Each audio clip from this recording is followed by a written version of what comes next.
This is the Popdown Podcast. This week, Rogue One. So it's just me and Kay today. Who's me? IR Giovanni. I thought the film was okay. Me too. I give it a 6.7 out of 12. I give it a 7. It was Out of 12? out of 10. Out of 10. You and these random numbers. It's not random. Random. It didn't really stand out as great or spectacular to me. Like, the majority of the movie was kind of just middling, and it didn't pick up much until the end, where they had the fight on whatever planet that was. I can't remember its name. And even then, it was still kind of not grand to me. I just came to see the film for K2SO, who is sassy as hell. Very sassy. We love K2SO. Love it. I want a figurine of K2SO. That speaks. That speaks on my desk. Everyone should want to own a K2SO. And he must just be giving combats like nothing at all. Like, I think he should be programmed with a bunch of whippy combats in the figure. You see, we're not even talking about the film, we're talking about merchandising. This is exactly what George Lucas wants. This is exactly what George Lucas wants. Sell all the merch, make all the money. That's where he's getting money from. The film was okay. It was very, very flat, in my opinion. Throughout the entire film, there didn't seem to be any exciting movement of the narrative, you see. Until the very end, as any good film, any good action film should have. Apparently, is it an action film though? It is an action film. Okay. There's action in it, and there's a murder plot. Ooh. That's not very Disney now, is it? No, it's not. Nah, actually, that's not true. Gaston, or whatever his name, wanted to kill the beast. Yes, so and then Gaston fell to his death. So those people who were saying that this film was too dark, it is not dark.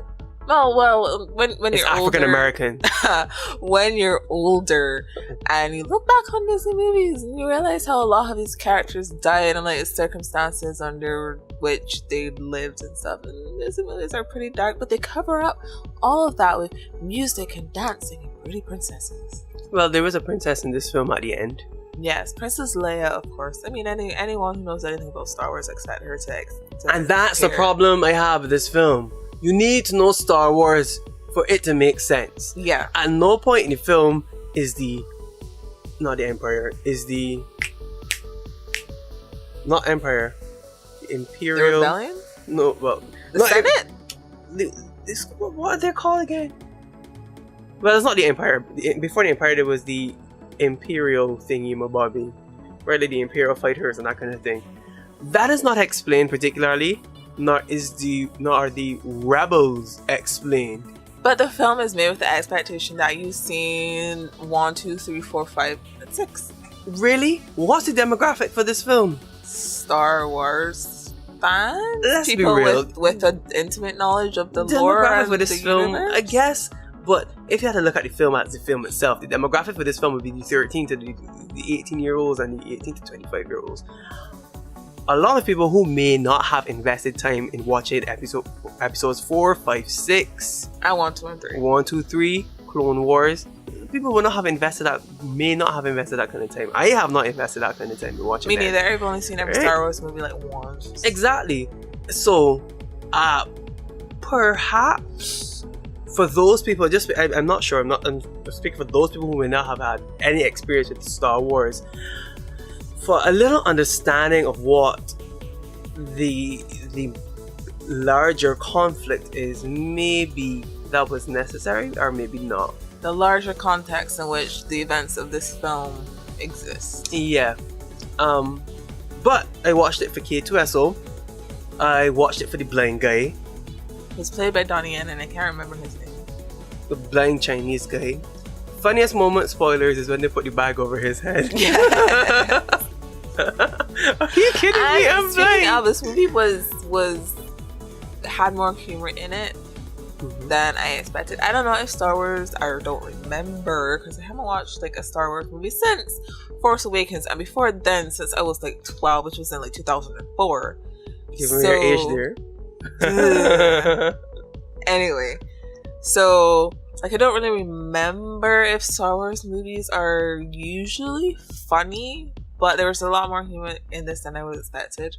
Yeah. And this is what the reboots wanted to feel like. yes, because K2SO was supposed to be what Jar Jar Binks was supposed to be. They really messed up with. Well, I don't know. I mean, when I was a child, I didn't hate Jar Jar, but I was a child. But then again, and this is my problem. Who are these films targeted toward? Because the children that have watched that's our generation that would have watched the prequels. We didn't really find Jar Jar Binks all of that out of it. I didn't when I watched that at the time. But then it was not actively watching Star Wars. We just saw something pretty and, you know, all the pod racing and... I hated that scene. It was too long in my opinion. Yeah, it was the pod really racing was... I didn't like it. And even worse, it was shown on CBC, so the quality wasn't that good. Now I watched the prequels on DVD first. And then, like, every now and then when it was showing on, like, HBO or something, one of those movie channels, I would try to watch it, then I get bored and then move on.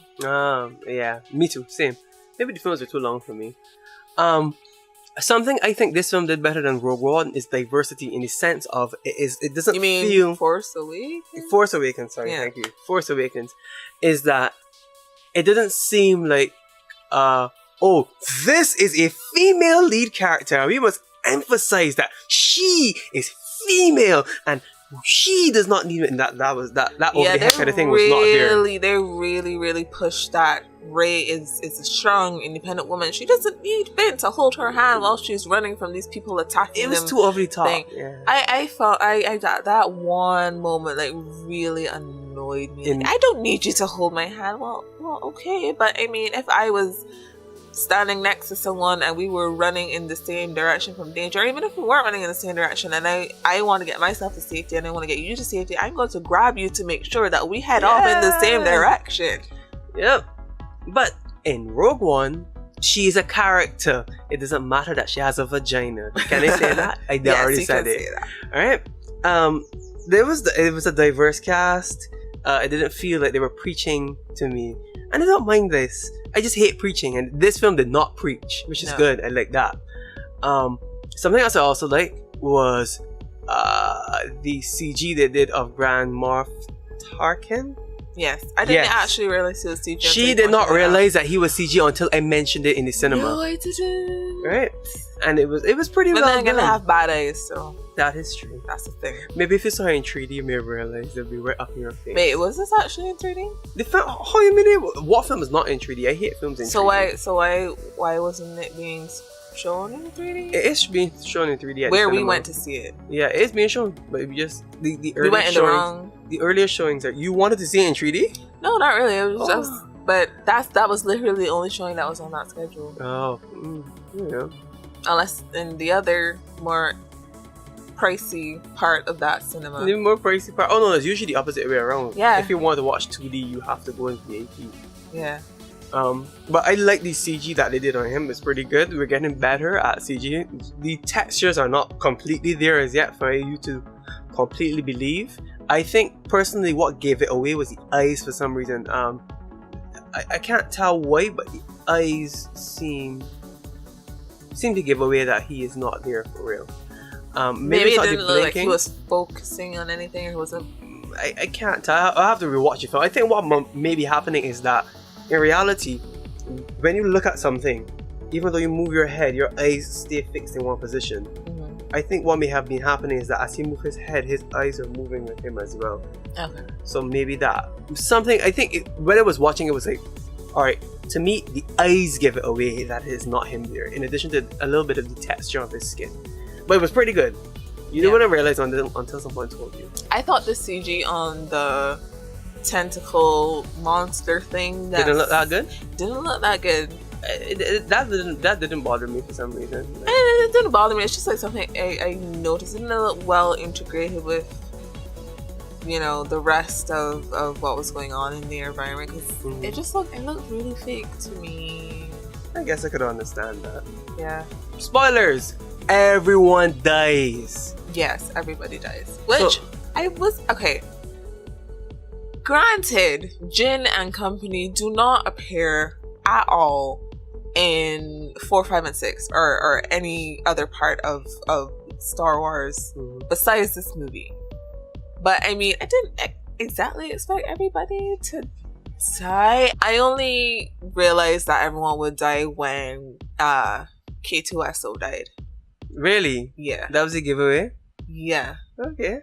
But the thing is that they could revive K2SO. They could. I don't think they could revive. Well, no, they can't because they blew up that whole place. So he's dust. Oh yeah, that is true. Yeah. Bye-bye planet. Everyone dies. And what I thought, and you can only appreciate this if you've seen the trilogy. I love to see the journey of seeing the Death Star plans pass from trooper to trooper to trooper until to Princess Leia. Yeah. That was cool. And to me, this film easily goes like they could literally have a cut in the film and then just start the fourth first. And it's smooth. Yes, I think that was the intention. That's perfect. Yeah. So the series goes episodes 1 as it were. No. Episode 1. Yeah, episodes 1, 2, Clone Wars 3, Rogue One, 4, 5, 6. I'm sure we're forgetting some of the other animated 7. TV shows, but we don't Perhaps. watch those. I No. never watched any of them. Have And I don't know those our- been taken out of canon? I don't think so. I really like. I like what brings down the score of this film for me is that it was pretty flat throughout the earlier parts. There's too much setup. And I do not like films that has too much setup. Even though I'm the same person asking for the conflict between the Imperial people and the rebels. Yeah, you can do a lot of setup in a short period of time and have it work and have it be fully fleshed out. But I don't know, maybe it takes a great deal of skill to be able to do that. Perhaps. We didn't talk about Darth Vader, his scene, his involvement in the This movie. woman thought that James Earl Jones did dead. She killed the guy. I swore he was dead. I was like, wait, this man sounds like James Earl Jones. Isn't James Earl Jones dead? Like, how'd you do this? You know that the line is not Luke, I am your father, is I am your father. Yeah. James Earl Jones said in an interview, Luke, I am your father. Hey man, James Earl Jones is an old man. He's acted in a lot of movies. We can't expect him to accurately remember every line from every film he's ever been in accurately. Very enough. I think it was an interesting interaction between the other guy, not Tarkin, well, the other guy, I can't remember his name. Okay. I am DB. Wait, was he Vader's boss? Was Vader his? Oh. He was Vader's boss. Because remember, Vader did not become in charge of things like until closer to the end of episode 4. Yeah. But I liked the scene when he was just killing people. Who? I mean, Vader. I mean, that sounds bad, but it was so cool. Oh, yo, you mean when he went into yes, shit? it was so cool. And the guy, oh my, and it was dark, and then you just hear the him lightsaber breathing, and then the lightsaber turns on, and he's there. And then he that just was cool. starts like that was awesome. It was awesome. That was awesome. It was cool. It was dark. And then he's just like force choking people and throwing them all over the Yes. place, and then he's like dodging these lasers. And interestingly enough, we know that he will not get a copy of the plans. We know that for sure. But the excitement of that, of will he get them, was still there. Yeah. No, we will not be able to do that. I was just gonna say, if I was directing, I would have made him gotten the plans and then it was taken back from him. But that would never happen. Yeah. So like at the end, when they were like they transmitted something from the tower. And I was surprised they didn't know what it was that they transmitted. I thought they did. Mm-hmm. But again, I don't remember the other Star Wars movies that well, not even Force Awakens. That was last year. So, yeah. Wait, Force Awakens was last year. Well, technically, Force Awakens was the year before because this is 2017. But yeah, Force Awakens was last year. I actually enjoyed Force Awakens more while I was watching it and immediately after it was finished than I did this. It was more enjoyable to me. Krennic was his name. So why does he have this young picture on IMDb? It's a lie. You know that young families? Born 1969? Well, you are kind of that. So he played a very, very old character then. Because he's basically born in 1970. Yeah. Yes, but Krennic. Yes, when Vader and Krennic interact with each other. I don't think the interaction was important though. Like, they could have had that conversation on a Skype call. Right? Like, but they don't have Skype in space. Yes, they have. It's more high tech. They have holograms. So, I didn't think it was important, but I guess they just want to throw Darth Vader inside the film. Yeah, I mean, they could have taken Vader out of the film completely and it wouldn't really have been any... Oh no, you can't take Vader out of the film. You don't think so? No, because the ending. The ending that leads into episode 4. Well, true. Yeah. Yeah. But he could have just shown it like right there. They didn't need the rest of it. But what we got of him, especially that one scene, was fun. Yeah. I thought Felicity Jones did really good acting as Jyn. When Jyn got captured by the rebels and they were interrogating her and she was so, like, her face was so fidgety. Like, there was something, like, really off about her face during that scene.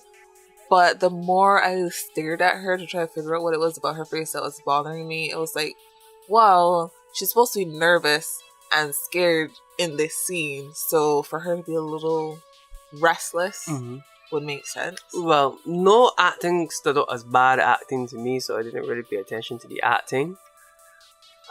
I didn't really pay attention to the acting. Yeah, no one was bad. There wasn't any like incredible acting, and there wasn't any like terrible acting that would make it like stand out. They were competent. Yes, the action was very good and well shot.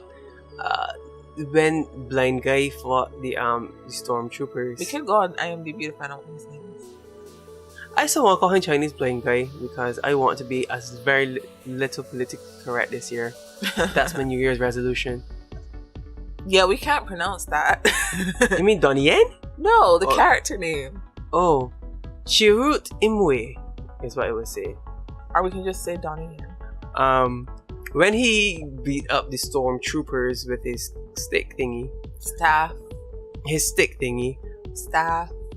It was well shot because they shot it in wide. They shot it wide, so these guys could everything. Fight. The guys could fight, and you could see everything. I hate action movies or like movies with action scenes in them that everything is like a cut every half of a second and it's shaking and you can't tell what's going on. They usually do that because the people cannot fight, but he and the of course the doubles, the stuntmen could fight. So it was well done. The funniest part about that scene is when after he beat up the stormtroopers, he sat down on one of them. Yes. and continued the conversation. Like, and then they put a bag over his head for him not to see where he was going. Already he was blind. like, "Are you serious? I'm blind." Yeah, him and K2 were the comic relief for sure. And I didn't expect his character to be funny or comic relief because like in the trailers they played him up as like really cool and stuff because it's Donnie Yen and people love Donnie Yen and people know Donnie Yen is an action star. I am not particularly familiar with Donnie Yen, so I don't know if he's usually like comedic in the films he does, but the comedy in the film was good. Very. It's not a comedy film, so it's not a laugh a minute kind of thing. But you laugh out loud when it happens. K2SO and Donnie Yen. I did not like our audience. Yeah, our audience is a very reactive. And I even had a in group chat talking about what kinds of audience. Some people kind of don't like when people make noises in the audience and that kind of thing. I personally love it. I love an interactive audience. I do sometimes, but only for like certain things where I don't really care about if I catch every word and every syllable. But like sometimes when I watch a movie and I really want to hear what's going on, people screaming in the middle of the movie is kind of disruptive. And I think that's a problem on the editing part. Alright? You want your film to be interactive. It within itself is a very passive medium. Yeah, but the theater going experience shouldn't be and isn't really. It should be. You experience the film with other disagree. people, and there's an energy. I'm saying that it is. Oh, yeah. That it is, and there's like an energy in the room that like affects how everyone else enjoys the film. Yes. Affects how you do. Because too. if you want to be in a cinema that is silent, go and watch a movie at home with headphones. Right? The whole aim of the theater experience is for you to. For there to be an environment, an atmosphere, and I did not like our audience. Our audience is very quiet, but then again, there's only like 40 people in the cinema. So it's a small cinema, really small cinema. It should have. I give my audience like a 7 out of 40. Yeah, you at least weird. 7 out of 41. That didn't make it any better. 7 out of 49. You're getting worse. What this movie, A Force Awakens, have in common is that the characters aren't fully developed, which isn't a problem. It's not a problem in Force Awakens, and it's not a problem here. It's just an observation that I made, because you can still like them and root for them and enjoy the characters without them being fully developed. But I agree. You do not need to have but it was just an observation that I made. Like the only character that had a extensive development was Jin, because the entire opening scene was, you know, a flashback to her early childhood and how she lost her parents and all that. And I don't think that was done for development purposes. That was done for us to understand why she would be used to get the intelligence. Yeah. So it is not done for the mere sake of, oh, this is her background. Commiserate with her situation. It was set up for the events of the film on the whole. Exactly. It wasn't really about her. If you want character development, go and read a blasted book. It is a film. I like reading books. I hate reading books. It's a film. It's an hour and a half. All you need to know. Was longer than an hour and a half. Well, yeah, it is. But let's just say hour and a half. All you need to know is what a character wants and what they're going to do to get it. You don't need to know who their father was. You don't need to know what they ate for breakfast. You don't need to know any of that. All you need to know is what they want and how they're going to get it. That's it. Fine. And that's Rogue One. Fine. This has been episode 5 of the Popdown Podcast. Remember to like us on Facebook and follow us on Instagram and Twitter, and subscribe to our YouTube channel. Bye.